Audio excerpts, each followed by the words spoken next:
Hello everyone, and welcome to a One Controller Port quick play of Shiny Resonance Refrain. This is a re-release of a 2014 PlayStation 3 title in the Shining series, and I'll be honest with you, I don't know much about the Shining series, long-running series, and I think it's kind of occupied a lot of different types of RPG genres, like strategy RPGs, dungeon crawlers, action RPGs, things like that. So I can't give you a lot of context within the series itself, but this game in particular is an action RPG, and it's developed by Media.Vision. If you are familiar with Media.Vision, they worked on the Wild Arms series, that's probably what they're most well known for, but they've also worked on other high-profile releases like the Valkyria Chronicle series. On mobile, you have like Chaos Rings, things like that. I personally know them more from like Valkyria Revolution, though, The Wizard of Oz Beyond the Yellow Brick Road. But like I said earlier, this is a more of an action RPG in its style, but it very much has a major focus on dating elements. So there's basically 8 dateable characters in this game, and they're essentially also your party members. So you have 9 characters in total, with your main character being the one who's doing the dating. And, you know, I'll be honest with you, the story and characters in this game are fine. You're essentially this guy named Yuma, and he's got a dragon inside of him, and that dragon is like the key to winning the war, essentially. And he's kind of, I will say, I do not like Yuma very much. He does not have a lot of confidence in himself and kind of drags the mood most of the game. I say that it never really 100% improves, but hey, you know, I guess that's somewhat realistic. He gets better, but there's definitely still parts of it where he just like feels sorry for himself all the time. You're like, oh my god, Yuma, please. And basically it's just, you know, the story about these 2 countries at war, and you need to fight over these different dragons of the world. Nothing special going on here.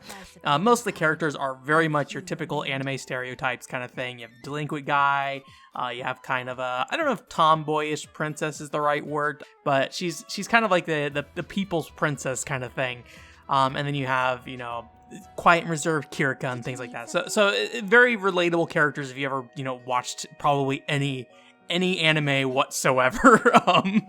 But really what this game's strength is not so much like how those characters develop and what their storylines are and how the main story goes, but more of the interactions between the characters. It's a lot of like silly slice of life dialogue sequences that you'll do, and they're pretty straightforward. You know, you're just kind of sitting there having essentially talking heads at each other with some basic character animation, but nothing really that flashy. It's more of in the writing, the voice acting, things like that. And as you kind of, you know, spend time interacting with these characters, essentially you get the ability to like take them back to your bedroom at night, and then essentially have like a nighttime chat with them, choose some dialogue choices, and that will like improve their relationship with you, and eventually you can start dating them. And the dating sequences are not very I would not say not very involved. You kind of just walk them around town, and they just kind of have some quips here and there about particular things in the town, but it gets kind of repetitive, and eventually at the end of the dating sequence, you get some kind of like touching cutscene kind of thing. I will say the romance in this game, very sappy. If you are somebody who, you know, in kind of fairy tale, you know, fictional romances, cannot stop yourself from rolling your eyes back in your head so hard, you will do that 100% in this game. It's very cheesy. There are definitely some lines in this game just like, oh boy, that's definitely a thing. But you know, it's like the most, I guess, idealized perfect romance kind of thing that they're trying to go for here. So yeah, but I will say it's not very like harem-y or something like that. You're not getting a lot of characters interacting with each other in the romance. It's very much like, I'm going to date this character, and you can date all 8 characters, but it keeps it all very much siloed off. You don't have to sit there and worry about characters fighting over you. There's some brief mentions of jealousy here and there, but nothing really that big. The one nice thing about this game that they have is you can date the male characters. So there's basically 3 guys. Agnum, my personal favorite character, the redhead delinquent guy, and they actually go like really far in terms of like letting you have these, I don't know if romantic relationship is the right word, but these very close for guy relationship kind of thing. A lot of things were like, you know, you're kind of touching each other, and it's not really brought up as like a I love you thing. It's just kind of like, it gets like just on the edge there. They do get a little bit of a short stick though, in terms of like, there's multiple costumes in this release, at least for the Refrain re-release, and the guys only get one other costume, where the girls get like 8. So, and then when you beat the game, the guys don't get their own like bonus epilogue story. They do have like an end cutscene where you can kind of, once you've chosen like who you want to date at the end, you do get the end cutscene, but then that kind of gives you some closure on them. There are additional quest lines for the girls that basically give you like kind of a post game conflict to deal with, which I actually liked quite a bit because it's kind of weird. It's like once you finish the game, there's this whole section where it takes place after the game is essentially done. It's a little weird. It's worth doing, I think, if you do go out of your way to like date particular characters. But it's a little weird. I won't get too much into it. It's perfectly fine though. So when it comes to the actual gameplay, what's going on here? It is your very much straightforward hack and slash kind of RPG. You're smashing that circle button, doing a combo kind of thing. You have like a stamina meter, so you gotta have to like not run as much. You have to not attack as much. Things like that. You can do some blocks. So you also get like equipable skills you can put on. So you basically get like 4 different special skills you can use using the shoulder button, and each of these skills have like different effects and things like that. There's also this thing called the break system, where essentially you use a particular type of attack on a character, eventually you'll break their defense, and then you can do more damage to that character. So it's pretty typical stuff for this kind of RPG, and while it is entertaining playing with that part of the game, it's definitely not where the focus is on terms of like customizing your character, things like that. Most of the variety for your characters comes in through stat management. You have these things called aspects that you can equip on your character that kind of modify how you should be playing that character. If you do more damage from behind the enemy, how likely it is your attack will break enemy defense, and you can kind of like pick a set of aspects that essentially work well with your character. And then there's an additional level on top of this called tuning, which essentially is that your weapon has like different kind of states it could be in. It's almost like a class choice kind of thing, or like a modification of a class choice, where you can do things like add fire element to your attacks, or you can have a character that has slow attacks but high strength, so they move at like half speed but they do more damage. And then other kind of gimmicks here and there that kind of play with like the character themselves don't play that differently, but it plays with the different stats of the character to give you different strategies for approaching encounters and things like that. And it takes a good 10 hours to really get going, I think, in that regard. It is very straightforward and kind of boring for those first 10 hours, but I think once you start getting closer to like 15, 20 hours in, you start seeing characters kind of come into their own as you start building a strategy around the moveset that they have, the tuning choice that you've made, and also like the different aspects you equip them, things like that. There is one kind of unique gimmick on top of this game, and that is for the main character Yuma. Like I said earlier, he kind of has a dragon inside of his body, and he can unleash that dragon and essentially use that as like a way to deal more damage in combat, and it burns his magic points. And in the early parts of this game, it's a very risky move. It's definitely worth using on like bosses and things like that. But if you take, I think it's like a certain amount of damage, or you lose like half your MP, the dragon can lose control and essentially rage and then just start like attacking everybody. And so you need to use him very carefully.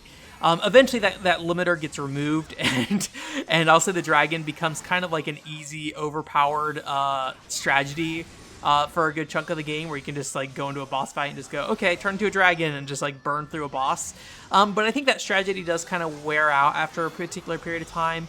If you tune your characters the correct way with like the right tuning and the right aspects, they'll always be better than the dragon themselves. Or at least that's what I found, is that my characters would be more powerful than the dragon if I appropriately built out what they should be doing and really focused on creating like a really, really strong character, where the dragon just seemed to be kind of an easy, like, okay, I don't care what the strategy of this fight is, I'm just going to throw this thing out here and just try to do a bunch of damage. I did find, though, that throughout the game, I fell a lot behind on leveling, and I'm not quite sure why this happened, to be honest with you. By the end of the game, I was probably about 20 levels behind the boss and the final boss, and I was able to get through the encounters. I did have some struggles, especially on the final boss, and I had to kind of cheese it a little bit using a ranged attack character.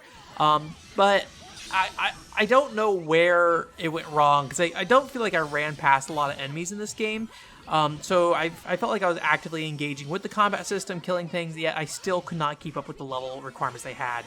And the reason I think this might be is that there's this whole system in the game where you can kind of create your own random dungeon. So there's this character that you can kind of slot these gems into, I guess it's like a book or something. And depending on what gems you slot in will determine what this like randomized dungeon will be. So you can like add certain enemy types to the dungeon. If you want to farm a particular item or farm a particular type of enemy, you can add different challenges to the dungeon, add like, restrictions, like, oh, I don't want you to be able to turn into a dragon, things like that. And then, depending on what kind of restrictions and enemies you put in there, you get different rewards based off that in that dungeon.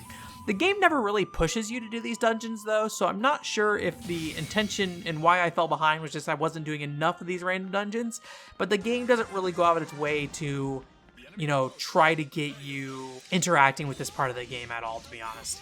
I found the game just had pacing issues in general. What you would find sometimes is that you'll be asked to go on a quest, and the quest will be like, 20, 30 minutes for a main story quest, then you kind of go out to your thing and come back to town. But the game has a ton of dialogue. So you would, spend your time in town, and you try to go talk to everybody. If you're trying to get all the story content, date everybody, things like that, you're going to spend a good hour and a half in town, just talking to people every time you go back. And then so if you go out for 20, 30 minutes and come back and have to do another hour and a half of talking, the game kind of wore me down a little bit in that regard. So I had a little trouble staying interested because there'd just be large sections of the game where it's just me talking to people and doing various interactions. And a lot of those interactions don't really matter to the main story. Again, it's very fun in terms of character interactions, but it's just not really something that, pushes the story forward or anything like that. So I just kind of found that pacing to be a little weird. I feel like there should have been more of a balance. Obviously I could have gone and done my own random dungeons if I wanted to, if I really wanted a gameplay break. But in terms of it actually asking you to go outside of town and things like that, it was definitely a lot less content compared to the dating part of the game. One thing that I did like, though, is that this game is not an open world game. There is kind of a map you can navigate, but it's all, kind of sections of environments that kind of pass through zones. So you go from one section to the next. You will do a lot of backtracking in this game. So they will ask you to walk through the opening area time and time again. If there's a fast travel system, I cannot remember how it worked and never remembered how it worked throughout the game. So whoops on me if I messed that up. but yeah, I had a lot of backtracking just running through the environment over and over and over again. There's also just some general quests you can do that are kind of outside of the main story. But they were really repetitive quests that didn't really matter. Just go kill a bunch of things, go get these certain items. And the game seems to not mark them permanently finished, so the same quest will just queue up nonstop. So, that's good for, just getting items and things like that if you want to, sell items for money or something like that, or just do the quest for the extra, experience points, all that stuff. But it definitely kind of gets to the point where there's so many quests in town, I kind of have no idea which ones I did, which ones I didn't do at that point.